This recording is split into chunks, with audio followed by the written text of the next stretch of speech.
Okay, so we gotta take your black medicine, okay? Okay.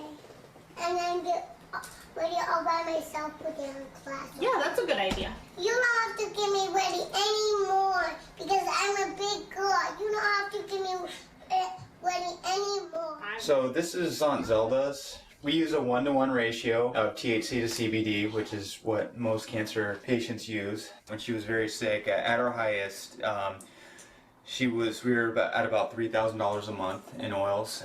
Now that we're down to a maintenance dose, it's roughly about $1,500 a month. More than our rent. Yeah. So, I mean, literally, we sold bikes, we sold Everything. just whatever we could.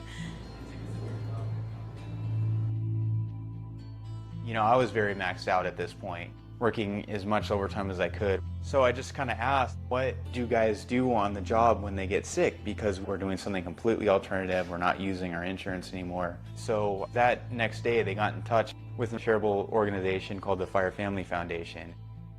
Up front, they were willing to pay for a month of supplements. And I was a little apprehensive. I'm like, let me just be clear on what we're talking about here. You know, we're talking about medical marijuana. This is cannabis. And they were like, that's fine, we know, we're happy to do that for you. We came up with a plan to figure out how we could get some extra funds for Jim. When he told me about the cannabis treatment, I was like, you know what, you're gonna do what it takes. And I'm sure if it was my daughter, I'd probably do the same thing. We're humble, prideful people. I mean, I'm too humble. You know, I'm maxed out. There's nothing else I can possibly do. And if you don't reach out, you know, your child's not going to get her medication. She's going to die. You know, so. You know. It's heartbreaking to see that there's something that can help your child, and you can't get it. For these parents, I can't imagine. I mean, we've been in that situation, and doors just keep getting opened, and it's amazing. And we're blessed beyond means because we have our baby, and I mean, so nothing else matters. But if you're paying into insurance, insurance should pay for what you want it to go to help whatever is showing success. It's saving our babies' lives.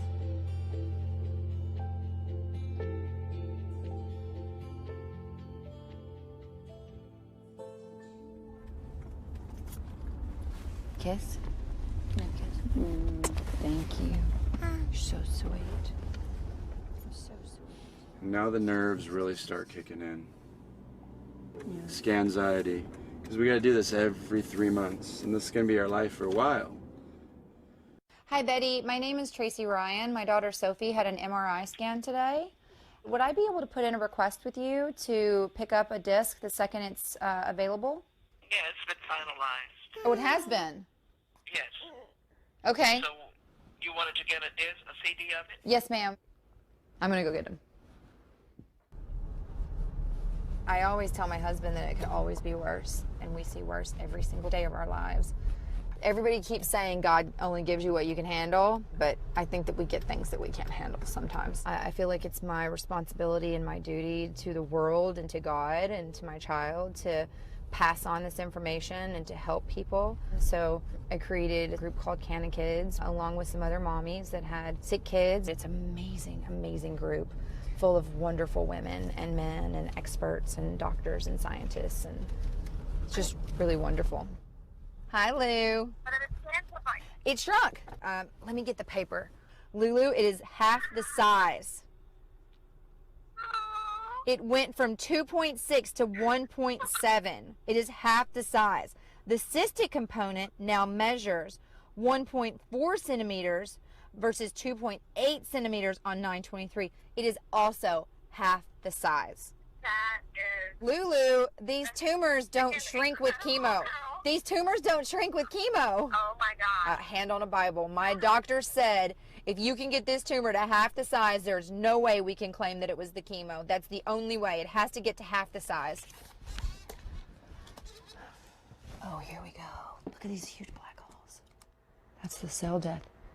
There's like nothing over here anymore. Like there used to be all kinds of tumor over here. This has always been the heavier side. This is, oh my God, that's the cyst. That's where the cyst used to be. Almost gone. I mean, it's just beautiful. I never thought I'd be saying that about a tumor. I feel very, very, very hopeful. It's working. Hi. We're here to see. Yes, ma'am. Say hi. Sophie, did the sleepy medicine get you already, my Buffy? Then my cannabis doesn't even do this to me. This is Tracy. Hey, Tracy, it's Dr. Chang. So, thankfully, Sophie continues to make progress, okay? So, At 1 year of age, chemotherapy with carboplatin, and then Kristen was started period. It's clear the tumor has shrunk enormously on the chemotherapy. We're doing a lot of holistic approaches along with her chemo treatment. Have you ever seen this much shrinkage before? I would agree that you wouldn't expect to see that much shrinkage of a tumor from chemotherapy. I'm not sure it's the chemotherapy. Well, we don't think it's the chemotherapy. It might be, it might not be, I have no idea. Right. Honey, it's almost gone. I'm looking at all kinds of angles. It's almost gone. really? Yeah. That's amazing. Sophie, do you want to get up? Your chemo's done, honey. Your chemo's done, honey. Hi, sweetie. You're done. Sophie, look. Sophie,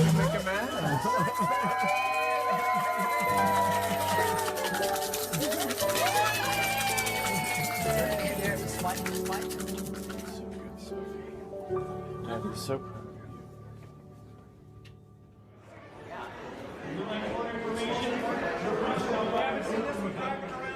Around 3 months into doing this, Dr. Storch looks at us and said, he looks like he's getting better. And I said, well, he is. Another month went by, and reluctantly, I agreed to let the scans take place. She looks at us and says, I don't know how to tell you this. I can't explain it, but his scan is clear. There is no more tumors in his chest. 4 months, 20 tumors, gone. It's clear. We do the next scan, clear. The next scan, clear. The next scan, clear. She goes, there's no cancer in him right now. He's clear. April's our magic month that I call it the magic month because that's when we're going to stop chemo totally and then just try to see if it is the cannabis, we're going to find out right there and then. I find out a child has cancer or something, I go straight to the parent and I give them Dr. Goldstein's number and I say, you have to try, you have to try. She goes straight to the parent and tells them, put your kid on oil. I do. 100%. She just goes. I will look at the people that ask me about AJ and ask me about the cannabis oil, and I will tell them, I honestly don't know if this will work for you. But what I'm going to tell you is what it did for my son. I have over probably 300 pediatric patients using cannabis right now. I have a case report of a 16-year-old who came to me a year ago, April, with a stage 4 osteosarcoma. They came in referred in by an oncologist, so bravo to her for sending the patient to me. He started cannabis oil in April, and in July he had PET scan, CT, MRI, and a bone scan, all negative for disease, which is really incredible. He had repeat scans in November, which were negative. I called his oncologist and I said, what do you think? And she said, well, he should be dead. I just saw him last week. His hair's growing back. He's off chemo. He's a little bit beat up from his 3 years of chemotherapy. For about the first 8 months of his treatment, he was on gemcitabine, which is, in one study, synergistic with cannabinoids to increase cancer killing. It appears so far that we're getting some good results. I never say cure with cancer because I don't know, but I definitely say extension of life. First time that we talked with AJ, he was almost nonverbal because he had so much inflammation. Here he was 2 months ago, and here he is now. That's him? No more steroids. That's your typical cancer kid face right there. And that's him now. God, you gotta love that. When they went back to Chicago, fortunately somebody in California was willing to act as an angel for them. So we got AJ initially, he was on the Hindu Kush and the Yummy. And if he's only on 0.5 right now on that. The skunk hasn't come in yet from our angel. Uh-oh. We're gonna have to figure that out. This is not the ratio I want him at. I want him to be on the 5 something of THC and 2 something of the CBD. I want him to be on at least 2 to 1. When the sun gets here, we'll get back to that goal. Right, okay. Do you have enough right now? We're just about done at this point. I would rather that you give him a little less each dose and stretch it out than risk running out of it. Okay. And how's he doing in school? Oh my gosh, he's doing phenomenal. He loves going to school. He's on grade level at this point, And that's on 1.5 grams of cannabis. What a rock star. Okay. She's doing 0.5 at 2 times a day and was only doing the 1 on the THC, which is not sufficient. When we had that big CBD shortage, they got some medicine from somebody else. Everybody that has a still is not an oil maker. Everybody that has, flowers does not know what to do with it. I get so furious with the lack of the lack of regulation and the lack of oversight. And that's one of the main reasons I want it legal, is so that we could start having standards and not have it be the Wild West, which is just insane right now. Let me call Tracy.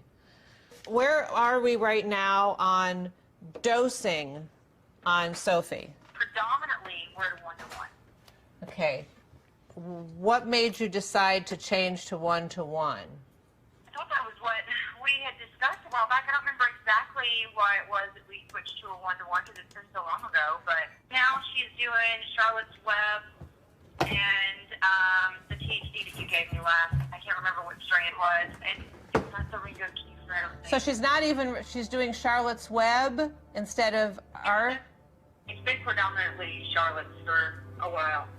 Really? Because remember, you ran out of CBD. Yeah, I knew that, because last time I asked you, you told me that she's had a grand total of 2 syringes of Charlotte's Web. No. Yes. She started using Charlotte's Web in February. If you look at your records and you see how much CBD you sent me, it hasn't been that much for a while because you guys had that big shortage. Right. So she's not really our patient anymore. She's just using one of our products. Well, I mean, you've trained me well. We were having success. I knew what I was doing. I knew I had excellent medicine. You had trained me how to take care of her. How I was taking care of her was working. I mean, she has her own plants there, and it's $100 cheaper. Actually, this last one was only $204.51 for almost 10 grams. So I don't have a lot of money right now. I'm barely hanging on, and anywhere I can save $100, especially if I need to get 2 or 3 syringes, it's a big deal. Okay, I understand that. It's not that I don't trust your medicine or love your medicine just as much. It's really a financial thing. Right. Yeah. Sophie's doing great though, so that's all that matters. Yeah, she is just as normal as any 2-year-old. We went and saw Dr. Bonnie Goldstein today to get her heart renewed, and Bonnie just couldn't believe her eyes at how great she's doing. Okay. All right. Take care. Say hi to everyone for me. Will do. Talk All right. to you later. Bye. Bye-bye. In order for someone to be our patient, they have to commit to allowing us to follow them and learn from them. That's the only reason we do this, is so that we can learn and understand whatever. If somebody's getting medicine from other places and then not taking it the way that we tell them to take it, they might as well just go to a dispensary and buy it. That's not who an Aunt Zelda's patient is. So I'm going to have to give considerable thought to whether Sophie is still our patient under these circumstances. And it's too bad, because I believe Sophie is where she is because of our protocol and our medicine. But oh, how quickly they forget.